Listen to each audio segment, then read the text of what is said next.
Hiya, it's Sophie from Made in Kent Radio. I know firsthand how hard it is to get into radio. You can't get experience without a radio reel, and you can't make a radio reel without having radio experience. Well, here at Made in Kent Radio, we're going to change that by offering you a professional radio demo pack. We'll help you produce a professional industry standard radio reel in our studios, and not only that, you'll get a 1 hour slot on a Sunday evening to test your skills. And we'll even put you on the roster to cover shows here at Made in Kent Radio. What's not to love? We have an exclusive discount code for Presently users too. That's PRES10. Head to madeinkent.co.uk to find out more, and we'll see you at the studios. Hi, my name's Emily Rose Adams. Welcome to Presently Presents. Advice that I would give to all young presenters is, like, you will have setbacks. Like, setbacks in your career, like, this is a tough industry. It's a competitive industry. But it's not about the setbacks themselves. It's how you move on from them. It's how you make it work. Great, you want to be on camera, but, like, why should they invite you on camera? What is your expertise? What background do you have? What is your portfolio to back it up? You know, and I've only got more on-camera opportunities now is because, okay, I could say, I'm Josh Rom, entertainment journalist. I've interviewed this, and this person. I've written for this, and this. I've broken this, and this story. You know, and that's what gets you there. And half of that is, yeah, great, I've interviewed this person on camera, but in order to do that, you need the kind of journalism background behind you to support you in that. Today's Presently Presents guest is a national award-winning broadcaster, journalist, voiceover artist and presenter in London who's got experience with conducting one-on-one interviews with Hollywood royalty, reporting on breaking stories on international news outlets and entertaining the nation on speech radio. He's interviewed some huge celebrities, including Samuel L. Jackson, Bill Nighy, Keira Knightley and Renee Zellweger, just to name a few, and currently works for the Sun newspaper's showbiz team. He's appeared on national and international TV stations across the world on a variety of stories and also appears regularly on TalkTV as a showbiz correspondent. Today's Presently Presents guest is Josh Rom. Oh my God, what an intro. I was not expecting that. Wow. Yeah. Now we do know each other. Obviously, we've worked in the same building for a while, but I did have to do a little bit of extra research to really nail my facts for that. Yeah. No, and I will say you did a great job. I mean, and the thing is, especially, you know, it's you said the last part about TalkTV, you know, that's only very much a new thing. It's still very much early days. I'm still, even with News UK, I've been back in the News UK building since around October. So I'm still very much getting my feet under the table. It's still very, very early days. And, you know, I'm not there back in like my original role that I was in back in the days when I was Talk Radio's entertainment correspondent. But, you know, it feels good to be invited back as kind of this like new freelance journalist and appear from time to time on the station that gave me all those incredible opportunities. And I feel so lucky and grateful that I get to do it, because after a really weird 2021 and 2022, I didn't think I would do that again. Yes, so for those who don't know about News UK, this is where we've met. So there's The Sun, who you're currently doing lots of work for and doing some really cool entertainment videos, which we'll get onto in a minute. There's Talk TV, Talk Radio, Talk Sport, Virgin Radio. So it's like a media hub with lots of cool things going on, both across radio, online, and also print. TV. And print. And print. Yeah, of course, that's where it all started. So you used to work there, and you worked for Talk Radio when it sort of early days of it streaming online as like a really regular entertainment correspondent. I remember seeing you on a weekly basis, and you used to come with all your exclusives, and you'd been to all these sort of press interviews with big Hollywood stars, and you'd come up to me and say, Emily, I've got a great interview to put in your news updates. And I'd be like, okay, tell me what it is. You were Good, always really good Jane. at those interviews. Thank So what's happened in the last few years? Thank you. Yeah, no, I remember those days so well, and I look back on them so fondly as well. Um, and talk radio, like in the early, I saw it develop from literally a standard radio station, a startup radio station, no less, back in the days of 2016 when they had this office in Waterloo, to this huge TV station that's now Talk TV. And being a part of that transition and being a part of that history and being a part of that growth is something that I'm always going to be just so proud of. And the opportunities that that station gave me, like you said in the intro, Samuel Jackson, Keira Knightley, Renee Zellweger, Bill Nye, a lot of those now Oscar-nominated actors. So Bill Nye this year, an Oscar-nominated actor. So, you know, I just, those sorts of opportunities don't come. And the station had they took a leap of faith by keeping inviting me back as the entertainment correspondent, because I didn't work there full time. I was there on a kind of ad hoc freelance basis, and I would constantly have to pitch the stories and pitch the interviews and then go to the PRs and then say, well, I could we get this, could we get that, and then have to almost re-pitch it for certain shows on air and then the news bulletins. So it was really quite a process, but it was a process that felt very professionally gratifying, and it was a process that I very much enjoyed doing. Could you just repeat the question again? I was just wondering, because you started off at News UK and now you're back years later. Yeah. I was just wanted to hear a little bit about the journey over the last few years. Oh, yes, of course. Well, I actually didn't even start off at News UK. I started off actually at a showbiz news agency called Bang Showbiz, where I started off just kind of as an intern on the editorial desk whilst I was at uni. And then they would send me out to go and do red carpets and all of that and that stuff. And then they gave me a job. And then it was through Bang Showbiz where Talk Radio then got in touch being like, would you like to come on some of our shows as just like a showbiz presenter or a showbiz guest contributor? So I was like, yeah, and I started doing film reviews, and that's how I kind of got my start over there. But yeah, during the last couple of years, it's been a very strange time. So a lot of people would probably be aware. Startups aren't for everyone. I think we can make that clear. And in September of 2021, I left News UK and my role and my freelance roles at Talk Radio, and I was also working for Feature Story News weekly as a showbiz contributor for one of their global radio shows, and I had to leave that. I left Bang Showbiz as well for a new opportunity as the first in-house entertainment reporter and producer for GB News. And my first month over there was good. Like I was on air with the likes of Simon McCoy, Kirsty Gallagher on Breakfast, Alex Phillips in the afternoon, Colin Brazier at prime time. I would appear with Mark Dolan on the week and the legendary Alistair Stewart on the weekend. And Alistair Stewart was, you know, that opportunity was incredible because I grew up watching Stewart. He was the nation's most watched newsreader, the longest serving newsreader for our nation. You know, I don't think there is a single broadcast journalist in this country that does not know the incredible career and legacy of Alistair Stewart. So the fact that I was going on air with him over on a weekend, sitting on a sofa alongside him, reporting the showbiz news, that was an opportunity that was just incredible. And when I say he was one of the most generous broadcasters I've ever had the privilege of working with, you know, that was Alistair Stewart. And he was incredible. But then things happened over at GB News. Let's just say internal politics got in the way. Egos got in the way outside of my own control.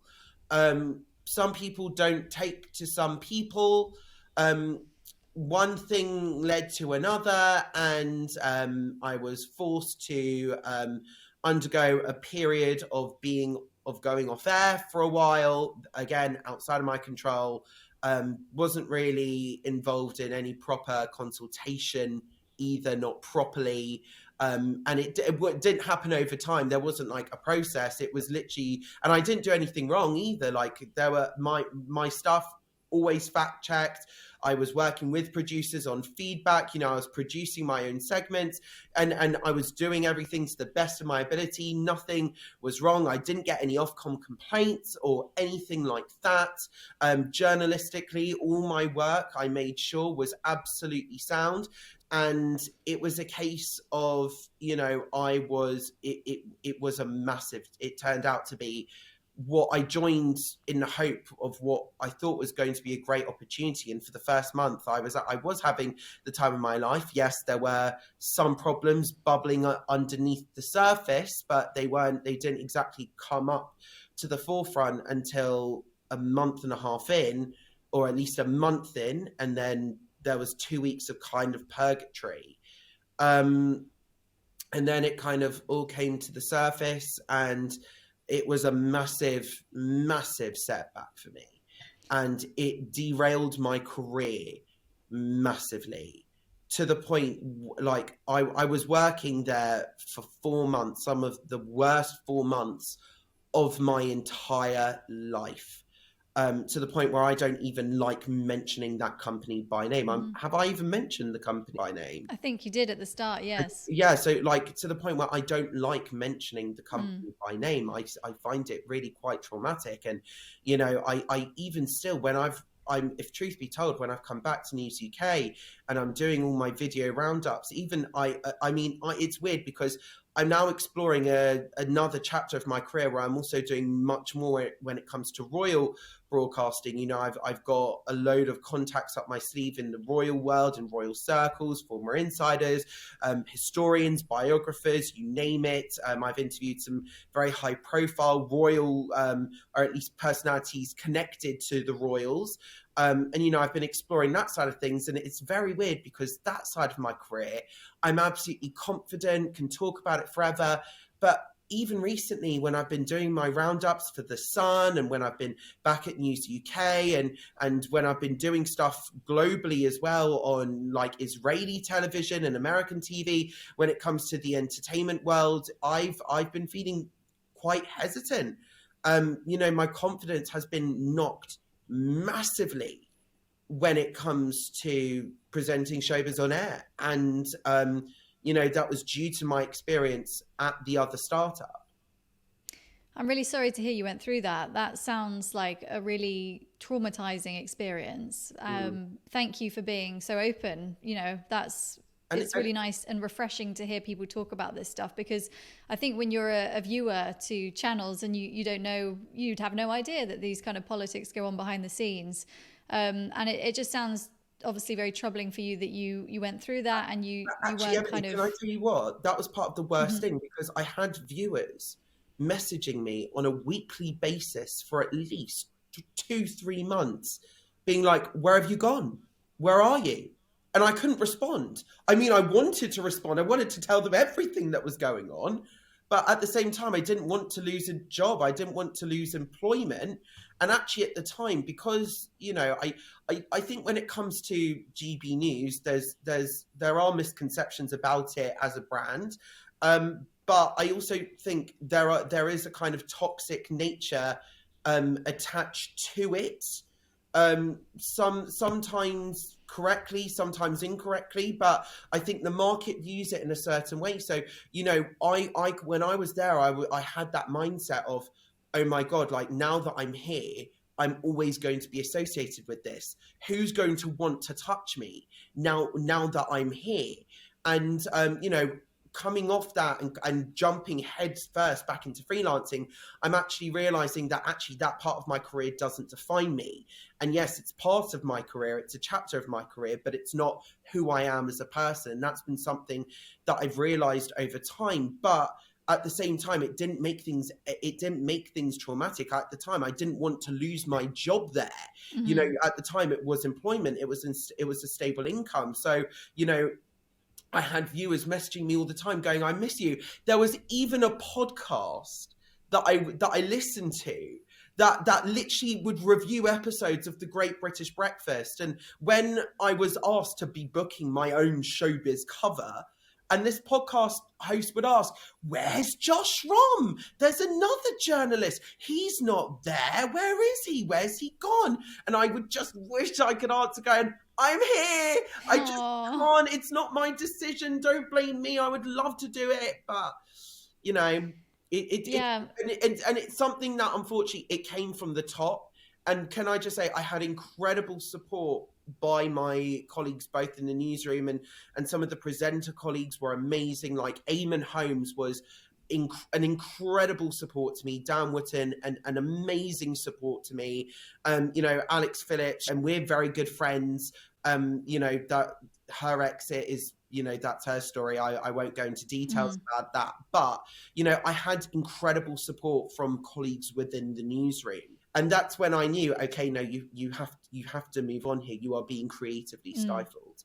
And that's like advice that I would give to all young presenters is like, you will have setbacks. Like setbacks in your career, like this is a tough industry. It's a competitive industry. But it's not about the setbacks themselves. It's how you move on from them. It's how you make it work. And I say my mantra for the whole of 2022, my mantra, and I think I told you this as well, Emily, I said, my mantra is the comeback is stronger than the setback. And rather than getting down and now, because I genuinely thought, okay, yeah, I have no career after GB News. I genuinely thought I didn't have a career after GB News, genuinely. And, you know, it's a case of, you know, I've used that mantra to kind of dust myself off, reinvent myself as a journalist as well, and branch out into new and different areas. Like if you told me 2 years ago that I'd be doing print journalism now on a regular basis, or not print, I don't work for the actual newspaper, but you know, that I'd be doing online journalism, like writing articles on a daily basis, I would have gone, don't be ridiculous. But I am, and I love it. And that's not to say that I would be knocking online journalism, because I never knocked it. I always respect it. I just didn't think it was an avenue that was available to me. But now, like this year, I'm really branching out and using all these different platforms, and doing all different types of journalism, and I'm loving that variety. I love what you just said about the comeback. I think that's a really positive angle that you're taking from this whole experience. It sounds like it was a really difficult time for you. It can feel extremely upsetting when something like that happens that's totally out of your control. And as far as you're aware, you've done a good job and you're just doing your job, which, you know, can be really exciting, but there's so many elements to think about. And I've worked with you before and you're a brilliant journalist, so I'm really sorry that you experienced that. But it sounds like after something horrible, which I'm sure has affected you and will kind of be part of you and your growth from now on, but it sounds like you've moved on to pastures new, of which, you know, you're working with a huge brand now. The Sun and their showbiz team in particular are giant, and you are now the face of their content. So you're doing regular roundups. You obviously would have covered the Oscar nomination list this week, things like that. And it's going on YouTube. They've got a huge following. So this is a really great platform. It's different to something like GB News, but it's, in terms of what you want to do, this is an amazing opportunity. And now you're getting an opportunity to be on TalkTV as well, which as we all know, is now a big TV station. So it sounds like, actually, although the way it ended probably was not good and didn't feel good, but you've ended up into a new situation which is opening many more doors. How is your kind of day-to-day life when you've got a shift at the Sun? You know, this kind of role that you've created, like a hybrid role where you're writing online and you're also presenting videos, is very cool. I think for a lot of entertainment, you know, experts, this would be their kind of dream role. What does the average day look like for you when you're there? Yeah, so I mean, it's funny you say like kind of moving on to pastures new, because I almost feel like every single day I'm still struggling to kind of move on from the past. Like, I mean, I am moving on, and I have pretty much, you know, kind of accepted what has happened. It didn't work out the way I originally wanted it to, but that's kind of it. Like, things didn't work out the way which I wanted them to. So I've been forced to kind of find new avenues. And I am so grateful to also not just the Sun, but also the Daily Star, because that was one of the kind of first gigs that I got to do after leaving GB News. Is I called one of my contacts up at Reach, and she put me in touch with some of the Daily Star team who are looking for freelancers. And, you know, I built up the experience there. And actually, you know, I'm still very much a freelance journalist. Like, I still do stuff for the Daily Star as well. And I absolutely love the team there as well. And actually, the Daily Star has been where I got to do much more of my royal journalism as well. So that's been amazing. But a day-to-day at the Sun, it's very interesting because actually, like, the presenting that I do there in terms of on camera stuff, it's important to what I do, but it's not my main purpose there. My main purpose there is I am a showbiz journalist writing articles. So I would go in.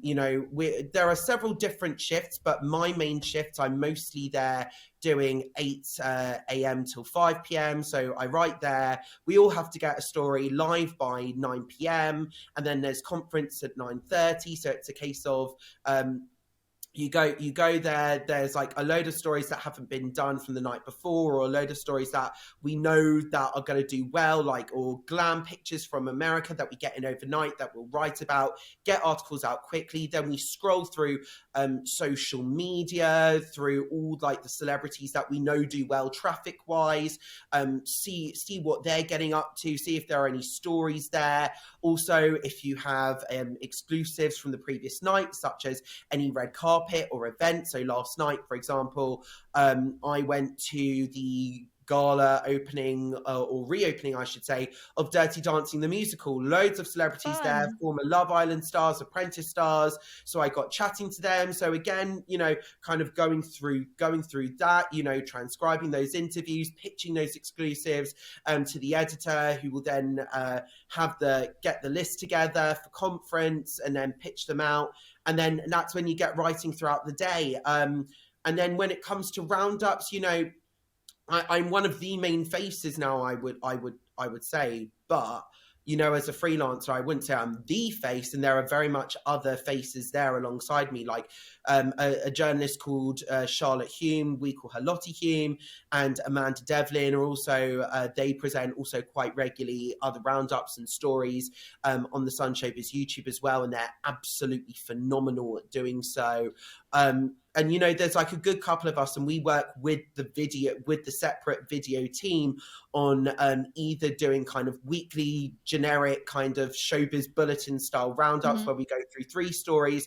Or, for example, Charlotte and I were out one night and we got an exclusive, a Love Island exclusive through our own networking. So what happened was, Charlotte worked on the online article, and then I actually worked on the video to go with the online article as well. So it was very much both of our story, and there was synergy there, and we put all of like our opportunities together, and I kind of spearheaded that kind of bespoke video to go with certain stories. So that happens as well. And then when it comes to Oscars stuff recently, so I one of the things that I loved doing mostly at Talk, when I was originally Talk Radio's entertainment correspondent, was the award season coverage. And I was, you know, one of the main faces for the station's award season coverage at that time. You know, I would broadcast through the night with Paul Ross or Daryl Morris, and then go on air with Julia Hartley-Brewer and then Mike Graham in the morning, and then sometimes do Drive, and then also go over some of the developments throughout the day over with late nights, like I did that with Christo back in 2020. Yep, 2020, I did that with Christo when he was doing the late night show. 7 to 11. Chris at that time was doing the late night show, so I did that with them. So again, I was doing multiple shows, so that's something that I really love to do. And I had an idea of kind of having a similar sort of segment, but in a form that, like, I wanted to do award season coverage again, and I made that very. I love the idea of that, and it just so happens that film content as well, film focused content, doesn't necessarily do that well for the main website, but it does very well for the YouTube channel, and the YouTube views with some of the film content on the Sun Showbiz YouTube page are going to hundreds of thousands. So I knew, like, there is a market there. So I said to the video team, my editors, I would love to do something like this, like a digital series. They were so open with the idea. I kind of said what I wanted. There was very much like a collaboration process, and then kind of I did like a little mini pilot when the Golden Globe nominations first came out, and then I was like, and after it was kind of visualized, I'm like, okay, we can do this properly. And then we've kind of developed it over time. So by the time Oscar nods have come out, we were like 4 episodes through, done loads of other nominations, kind of BAFTA nominations, Brit nominations, and we're kind of finding our groove with it. And now it's like a proper little mini digital series, and that's like really good. And actually, I've actually found that, for example, when going on to other news programs as well, I'm not just, Josh Rom, entertainment journalist. It's like, Josh Rom, host of the Sun Showbiz's Awards Watch, which kind of gives me that kind of extra gravitas. Yeah, it's a great brand to be associated with. Like, their entertainment department's huge. It sounds like you've got a really solid team that you're working with.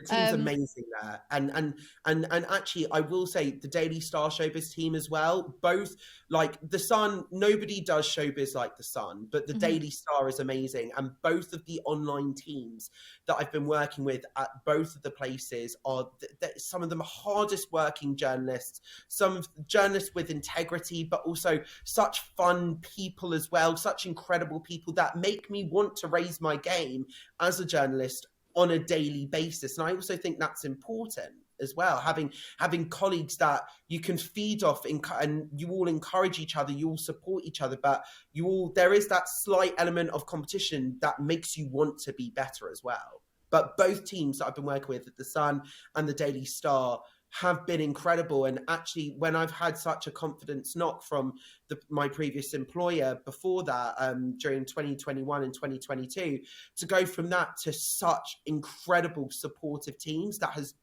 just been amazing. I'm so happy to hear that. That's amazing. I think that's just the environment you want after a horrible experience. You want to be like nurtured, have a good energy with a strong team. And it sounds like you've got that right now, which is amazing. For those who are potentially interested in being an entertainment presenter, would you say that also doing online journalism is a good idea? So being a good writer, because there are lots of people out there who would love to be on camera for the Sun, doing this on their YouTubes. Like, this is like, for some people a dream role. They love entertainment. They want to cover all of these stories. But would it be possible for people to get to that kind of content without being a journalist as well, would you say? Well, I think you do. If you want to go into like red carpet reporting or doing something along those lines, then actually, you do have to be a qualified journalist, at the very least have an NCTJ, if not a BJTC, because these newsrooms now, like, it's not like how it used to be. You need to have journalism training. Newsrooms, the bosses, the editors want to know that you understand ethics and media law. That's so important. And particularly in showbiz, it's actually in entertainment, people don't necessarily realize, but actually it's one of the hardest areas of journalism to master, because you could get sued at any time for stories that might not be the most positive. And if you don't get your facts right, and if you don't have that training, you can get into very prickly situations. But I would say absolutely, I think the future of journalism now is multi-platform. And what sets me apart as a journalist, and what I find is, my unique selling point, is that I'm not just a broadcast journalist. I am very much a multi-platform journalist. I write my articles, I edit my own videos, I present my own videos, I can shoot my own videos. Send me down to a red carpet with a camera, I'll do it, I'll write it up into an article, and that video will be embedded into the article. The future of journalism is multi-platform. It's not just about TV or radio or online. You've got to have skills in all of the above. But actually, I would say for people wanting to be on camera but want to work in entertainment, don't dismiss doing the online outlets, because actually what I found actually at the beginning stages of talk radio especially is that I would be losing out on slots on air to kind of other tabloid editors and other tabloid journalists, because that print name gives them extra gravitas. It gives them that kind of extra experience, and it shows that they're truly an expert. As I was just kind of a guy with a good voice, or not even a good voice. I was just a guy with a voice with a passion. You've got a good voice.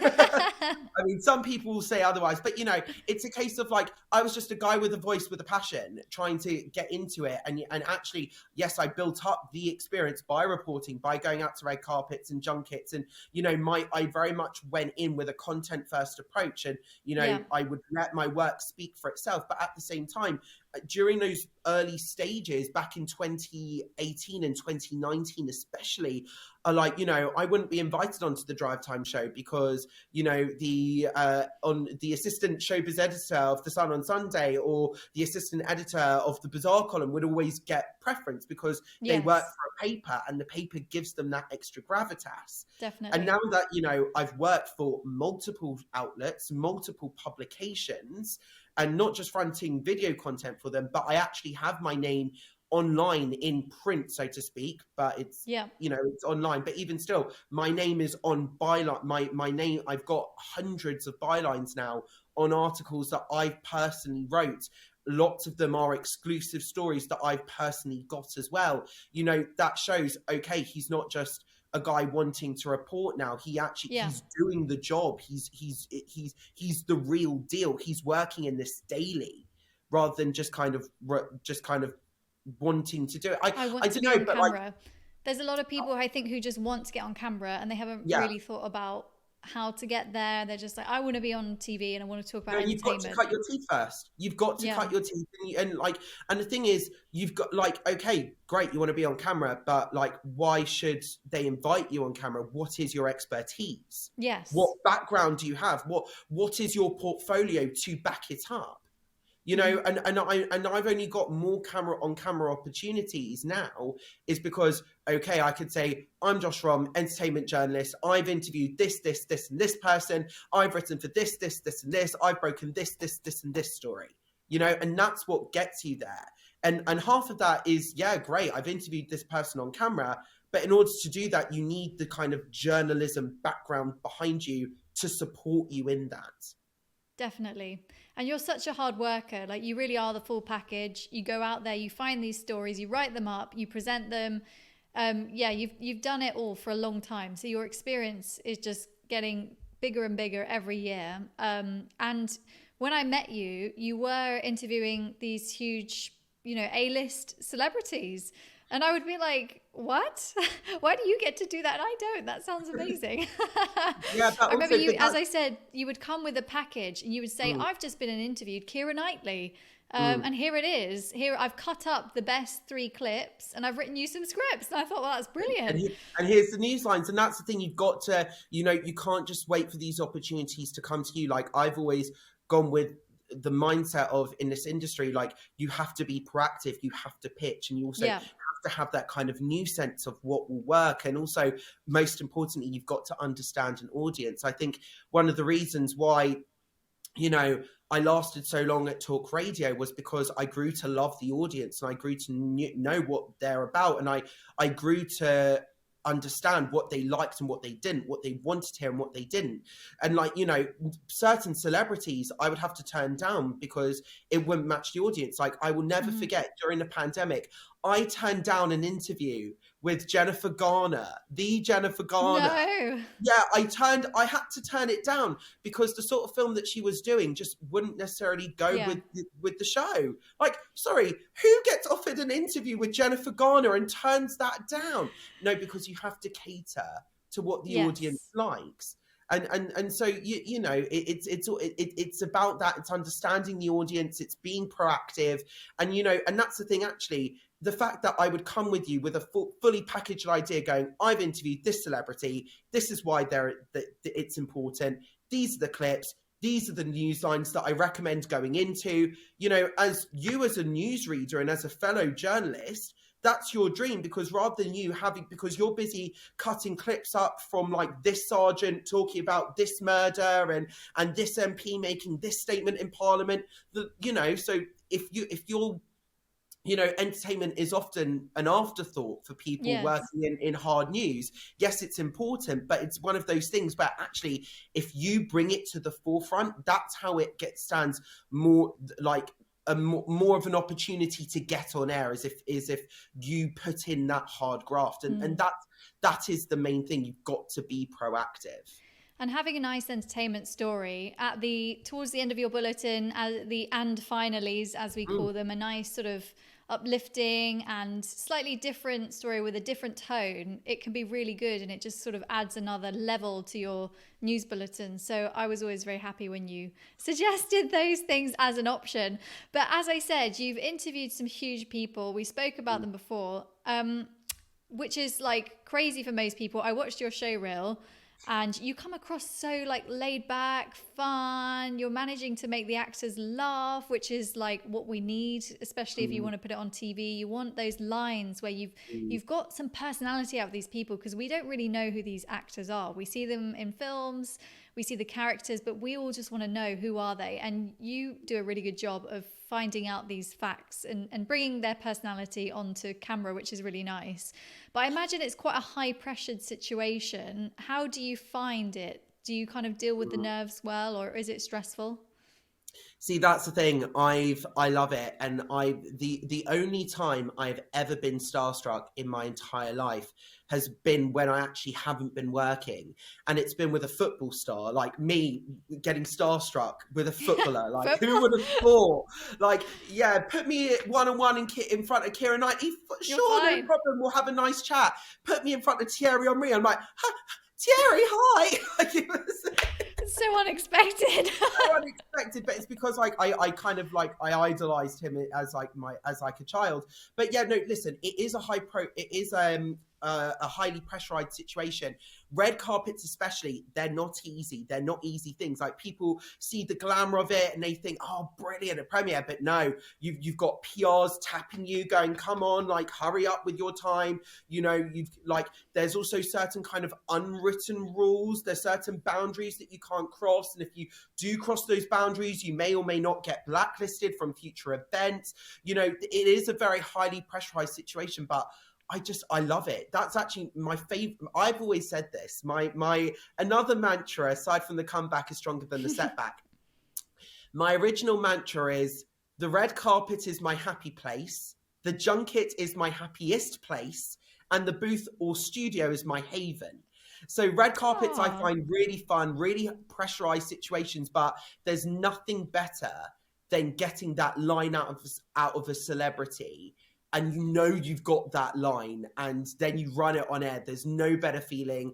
Then junket-wise, you know, the opportunity to sit one-on-one with some of your favourite stars on the planet, some of the most high-profile stars on the planet, some like who have worldwide global fame, and then you're in a hotel room literally sitting like, 5 yards away from them. Amazing. So for those who don't know the difference between, so the red carpet, you're on the actual red carpet. That's when you see people grab a celebrity, you get a few lines and they have to move on.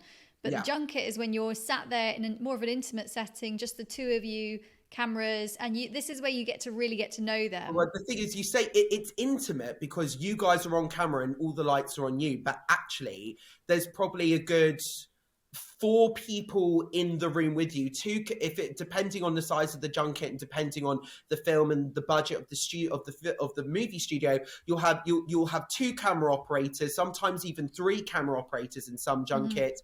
You'll have their personal PR person potentially in the room. You'll then have a representative from the kind of just general film PR company watching you. Then you've got the one of the production assistants from the people that run the junket timing you, and they're going in the corner like 5 minutes, 3 minutes, 2 minutes, wrap it up. And then behind all of that, you've then got executives, some of the PR executives from the movie studios and some of the other PR executives from the agencies also watching you in a screening room as well. So it's actually, Wow. it's intimate. It's not so intimate. Not intimate. Well, it feels intimate because it's an Yeah. intimate chat and you're the only two people on camera. And it is like a 1-on-1 setting or a 1-on-2 setting or a 1-on-3 setting, because junket wise, they do pair celebrities up as well. And that can be tricky. A trio can be really tricky in a junket setting, especially if you only have 5 minutes. That's why actually some journalists do prefer red carpet, because they can feed from the environment. They can feed from the environment of a premiere, whereas a junket setting is very much one-on-one. It's more intimate. It's also more intense. But there are a lot of people watching you. And actually, and I say Booth Studios, my haven, it's like, you know this, Emily, when you go into a studio, you've got one job and one job only, and that is to do that content, is to present that content. Nothing else in the world matters in that moment. So it's effectively an escape. But, you know, that's the thing. Red carpets are incredible things to do, high profile situations, highly organized to a T, where the PR literally brings over a celebrity to interview. They then move on to the next outlet or a previous outlet or whatever, and it's very highly pressurized. You've got to conform to those unwritten rules. You've also got to be courteous to your fellow reporters, so they'll have enough time to also get their content. Like, Yeah. I will never forget. And this will be, I haven't name dropped that many names here, so I'm going to name drop. No. We'll start the name dropping. So, premiere of Toy Story 4, and the PR was bringing Tom Hanks over. The one and only. What happens sometimes in red carpets is sometimes you don't get individual one-on-one interviews. Sometimes they say, okay, we're going to, the star has spent so much time signing autographs with the fans that we've only got limited time, so we're going to have to cluster you up and we'll share your questions. And that's what happens. But what happened with this, and I think poor Sky News with this, they brought Tom Hanks, they effectively skipped over a cluster and brought Tom Hanks directly in front of me. Amazing. So, and then literally, I asked my question, and then you had a sea of microphones just surround me. Literally, a sea of microphones. I'm like, oh my God, you know, and I thought this as well. I was like, this one question is effectively 6 different outlets' entire content for the day. Millions of people are going to hear the answer to that. And loads of people are going to hear that, and people answer my question. And it was that situations like that they're very highly pressurized, and you need to deliver. You need to ask a good question. Fortunately, thank God, some of my fellow red carpet colleagues actually gave me praise afterwards. They're like, okay, that was a good question. And Tom Hanks actually gave a really good and a thorough answer to that question as well, which we were all like, oh, massive sigh of relief there. But yeah, no, it's very interesting as well. I mean, do you want to hear the highlight pretty much of, like, I will never forget, like a memory of my career that I'll never forget? I love these anecdotes. Yes, please. So, you know, and you'll probably remember this at the time because it kind of ruffled a lot of feathers at the station when I interviewed Renee Zellweger. Do you remember? Yes. So she was promoting the film Judy. Obviously, this is a film about the late great Judy Garland, and actually this was at the kind of nearer the end of her life when she was doing her stint over in London. You know, she was kind of washed up within Hollywood, and you know, she was trying to revive her career. She had loads of problems, loads of, you know, substance abuse problems as well. So it was a very incredible character for Renee Zellweger to play. And, you know, this is Renee Zellweger, known for Bridget Jones. And yes, she was previously nominated for an Academy Award and whatever. But, you know, this was her kind of, it was seen at the time as her kind of huge comeback. And I worked my arse off to get an interview. And when I got accredited for an interview with Renee Zellweger, I'm like, oh my God, this is amazing. Because we all knew, like, we could kind of sense at the time that, okay, we think she's going to be nominated for an Oscar here. And then the interview that I did, it was a junket interview, but it was actually a far more intimate junket interview, because sometimes with radio, they don't give you on camera slots, but they give you what they call podcast slots, where you basically come in with a microphone and you literally just sit there and chat to the star. And it was so funny. I literally arrived at the hotel room and she opened the door and was like, "Hi there." And I was like, oh my God, this is just Renee opening her hotel room door to me. Amazing. And then what was she wearing? Very, very casual stuff. I've got the pictures. I've got Amazing. the picture of it as well. And it's kind of this. I think of it as, it's not like iconic in like pop culture sense, but it's like I just remember at the time when she was in London again at the BAFTAs, and obviously she won the BAFTA, and loads of journalists behind the scenes were like, "Oh, look at me with a quick selfie with Renee Zellweger." And I'm like, yeah, well, I've got a full-length picture of her literally cuddling me, which was amazing. For the bedroom wall. Yeah, no, literally, it was one of those, like, it's I put it everywhere. It's like one of my biggest like claims. But she opened the door and there was literally only two other PR people in there, her own personal PR, and one other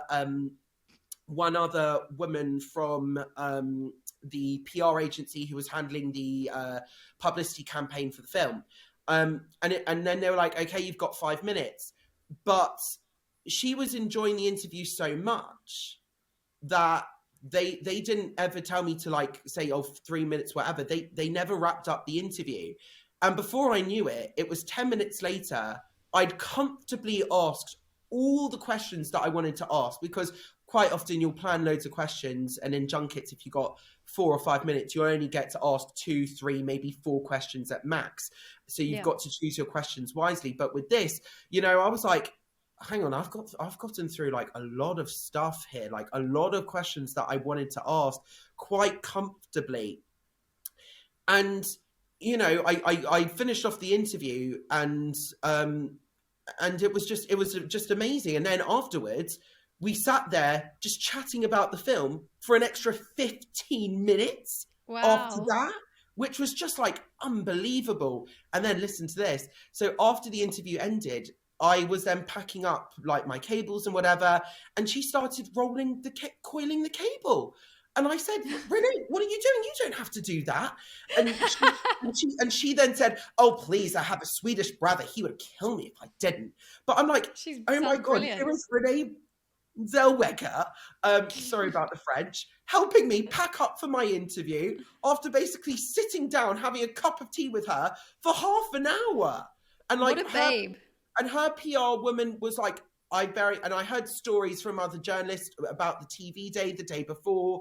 Some had nightmare stories, but this woman could not have been nicer to me. She took the pictures. We were all chatting together. Renee was like genuinely interested in my thoughts on the film as well, which was just like, it was incredible.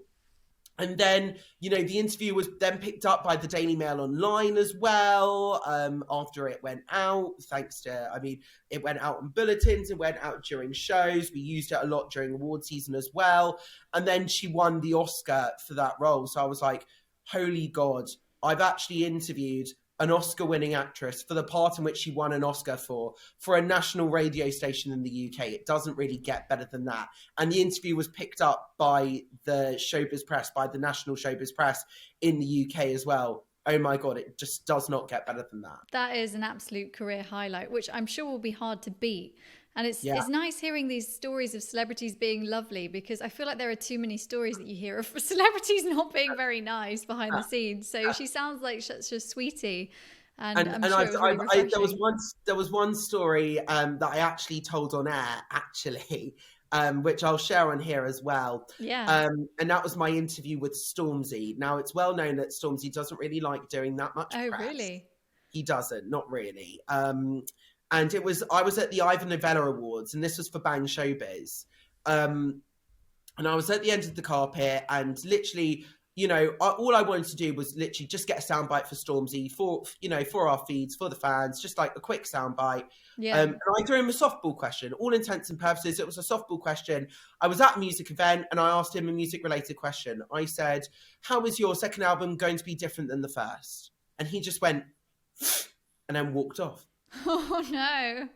After a bloody softball question, for God's sake. Like, it's not like I asked him about his relationship with Maya Jama. I didn't ask him anything salacious. I literally asked him, how was your second album? I asked him a music-related question at a music-related event in which he was winning an award for. You do find that you know you will have that. Some celebrities don't necessarily respond in a way you expect them to. Yes. Let's be diplomatic about yes. that. Before we wrap it up, you have probably what a lot of people are thinking right now while they're listening is that you have a dream job. You get to speak to these celebrities, you present, you research, you write. You're a full package. For someone who wants to become an entertainment reporter, entertainment presenter on screen, what would you say are the first sort of few steps you should take to kind of get to that place?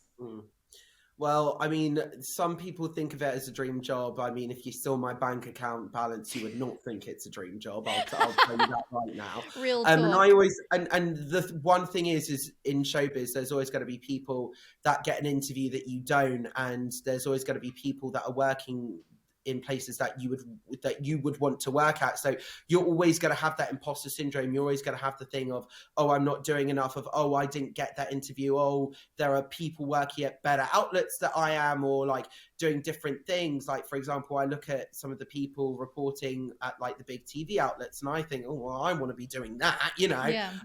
Like for example, like ITV News or Good Morning Britain. And, you know, I think the thing is, get your training done, get an NCTJ done, get a BJT or a BJTC, either or. Build up your connections, network, you've got to go in there with an open mind, do jobs that other people don't really necessarily want to do. But also you can't just walk into, and this is like a misconception, I think people just think you're going to be able to just walk into these places and just do it, whereas the case of no, you've got to work your way up to it. So, you know, don't be afraid to cut your teeth at a newspaper. Like, okay, fine, you're not doing TV or video content straight away at a newspaper, but you're getting the groundings in and the basics of showbiz journalism. You're getting those bylines in. You're building up your portfolio as a journalist, and that's actually that I think is the most important thing, is go to either a newspaper or a news agency like PA or Reuters or Getty or Bang Showbiz, like what I went to, and, you know, build up the experience from there, because that's where you're going to get the opportunities to build your original portfolio to then take it to the next level. And then once you've done that kind of work, you can be trusted as someone who really knows their stuff, who can write their own scripts as well. So you kind of the full package. And for those, I guess, who don't know the NCTJT and the BJCT, that's so confusing when you say them next to each other. NCTJ and the BJCC. So the NCTJ, I'm not sure the exact pronunciation, like what it actually stands for. As in, I know what it stands for. It's a journalism qualification. Yes. So like obviously, and you learn media law, ethics, and you gain reporting skills from it. And like all kind of like print degrees, like online journalism, magazine journalism, newspaper journalism, all kind of university degrees are NCTJ accredited. But and you that one you can do. I think you can do it full time. You can do a 6-month course as well, like on the side, part time. Is that what you did? No.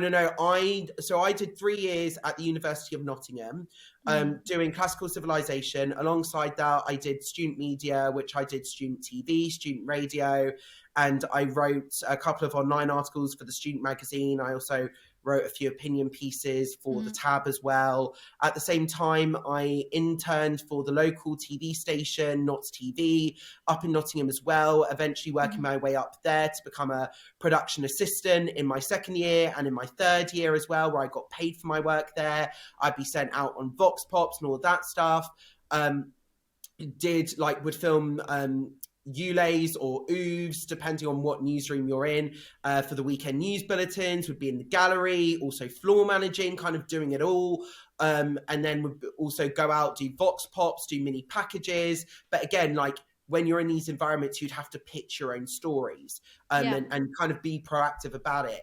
And then from there, I then went to City University of London, did a broadcast journalism degree. Now that's accredited by the Broadcast Journalism Training Council. That is the BJTC. It's the equivalent of an NCTJ qualification, except rather than in print journalism or online journalism, it's in broadcast journalism. So that's TV and radio. Yeah. Amazing advice. Thank you. Also, just one more thing as well. Sorry to interrupt. No. Advice that I got for when I interned at London Live, one of the presenters at the time, Louise Scody, she was great. But she told me a piece of advice that I will give to everyone. And that's also be nice to everyone. You know, PRs will try and some PRs are like some of my best friends ever, and I love them to bits. Others, you know, you have to build up professional working relationships. You've got to be nice to each other. And sometimes things do get a little bit complicated, but kill them with kindness. Also, your fellow colleagues as well, kill them all with kindness. Be nice to everyone. Make friends, because also you never know, that assistant producer or that runner that you might not realize at one point would be exec producing a show in a couple of years' time. So you'll be going to them pitching stories. So if you build up a good relationship with them, that will stand you in good stead. You've got to be nice to everyone, because you never know. Like karma, it comes around full circle. Such good advice. I feel like that also comes up nearly every episode, whether you're an entertainment presenter or a documentary or radio, like everyone has the same experience. The people who have been in this industry long enough know that it's a lot about being good, but also about getting on with your colleagues and being really positive and lovely to work with, because then you get invited to jobs and opportunities that you wouldn't have otherwise. So that's a really lovely piece of advice. And when people like move on as well, if you're nice to them, like you had a good working relationship, if they move on, they might recommend you for other jobs, or they might want to bring you with them. Like the only reason why I actually got GB News in the first place was because I had colleagues from Talk Radio that I loved working with that wanted to bring me over. And they thought that I could be a good asset, and I missed working with them in turn. So, you know, and it's the same with kind of Talk TV as well. It's like my colleagues, my friends that I made back in the day are now in like higher positions, and they're like, okay, now that you're back, we want to work together again. And that's kind of what it's all about. And also the one final thing is, you know, in this, you will have setbacks. I am a fighter. I've been through a lot. You've got to be determined. You've got to keep on fighting. You've got to keep going at any stage, no matter how bad it gets. You know, there have been so many times where, you know, you just want to say, you know what, hold my hands up. I'll go and work a corporate job somewhere. I'll quit this all. F it all. Like, don't care. Like, you know, there'll be times that will make you want to quit. Don't ever give up. Do not ever give up. Keep on fighting. Be determined. That determination will see you through. Think of that end goal. Think of what you want. See it, manifest it, go for it. And also just do the shifts that other people don't want to do. Night shifts, fine. Weekend shifts, fine. I don't care. You know, like when like the only reason why I got the first opportunities at Talk Radio was because I was working on the overnight show. Like, what was the graveyard shift? We actually turned it into the entertainment flagship of the week, you know, and you know, some of those opportunities that you might not think, oh, okay, no, like at awkward times. No, those are the best times, because that's when you have the best opportunities to prove yourself and to prove your skills and to prove what you can do. And also it's some of those times where there's not actually that much risk. So you might be able to make mistakes, and therefore you'll be able to grow and hone in your craft and practice your craft as well. Definitely. I think at the beginning of your career, especially, take those shifts, because there are fewer people listening or watching, and it gives you more time to kind of grow and develop before you hit those prime time slots, which everyone wants in the end. But Josh, it's been so good talking to you. Such a legend. You're such a hard worker. You've done so well in your career. And it's been really nice also to hear you being so open about the setbacks and that experience that you had not so long ago. But I'm really happy to hear and see it all happening for you in a really good way now. And obviously we get to work in the same building together, I know. so we must have a little And catch up. And actually, you know what? It's kind of, I never thought I would be back in the building because, that there is very much a rivalry between those two companies, and it's a case of I feel just so lucky to be back with to be surrounded by such amazing, former colleagues, new colleagues, old colleagues. To be back working with such incredible people and to be back in this building where there is so much talent all around, that is an amazing. Sorry, that's the thing. I can't put it into words. It is an amazing feeling. It's a great ending to a difficult situation. So it's lovely to have you back. And well, the thing is, it's not. I'm only. It's not the ending. I don't know why I said that. I mean, I'm just getting started. It's very much the beginning. I mean, listen. I'm very focused on my job at the Sun at the moment. That's kind of my main priority. I mean, I've been booked till the end of March. So, I mean, whether I should be revealing that or not, I don't know. But listen, I'm still very much a freelancer. Yeah. And I've got very much priorities and different stuff to focus on at the moment. But I'm only just starting to scratch the surface. I'm excited. I can't wait to watch all of your updates. And on that note, where can we follow you? Okay, so on social media, you can follow me at Josh Rom on Air. I'm on TikTok, Facebook, Instagram, Twitter, and then shameless plug here. I am so sorry, but you can catch me presenting Awards Watch on the Sun Showbiz YouTube page. Check it out for all your instant awards news, reaction, analysis, and a little bit of gossip too. Oh, I love that. That's not a shameless plug. Shameless plug. We can all watch and learn, see how it's done. Oh, listen, it's been great developing that show, and it's still very much early days, and we've got more to come. We've only just had all the awards nominations. We've actually got the ceremonies to go now. So we've had the Golden Globe ceremony. So there is plenty more to come. And this year, I'm still very much, I'm towards the end of recovery mode, but I'm still very in recovery mode. So, yeah. And there are some points that I'm not yet doing those film premieres and those film junkets like I used to do at Talk Radio. So, even someone in my position, on the outside, I might be doing all of this amazing content and fronting all these bulletins and fronting all these roundups and doing all this public stuff. But I've still got stuff that I am, even within the industry, missing out on, and stuff that I really want to do this year that I myself am also manifesting in my year. For this year, I really want to go back and do more of the film premieres, and go back and do more of those junkets again. That's what I want more than anything. So it's the same thing what I said, just keep being nice to everyone, keep that fighting spirit, be determined, keep going, don't let anyone drag you down, and just keep working hard at it, keep going whatever the cost. You couldn't have put it any better. Absolutely sound advice. And I have every faith that you'll be back on that red carpet and doing the junkets very soon. I'll keep my fingers crossed for you as well. Josh, thank you so much. It's been really lovely speaking to you. Such a nice way to spend the evening. And yeah, I can't wait to see you in the news building and keep up to date with what you're up to. I'll see you at London Bridge, hon. See ya. Thank you. Cheers, Em.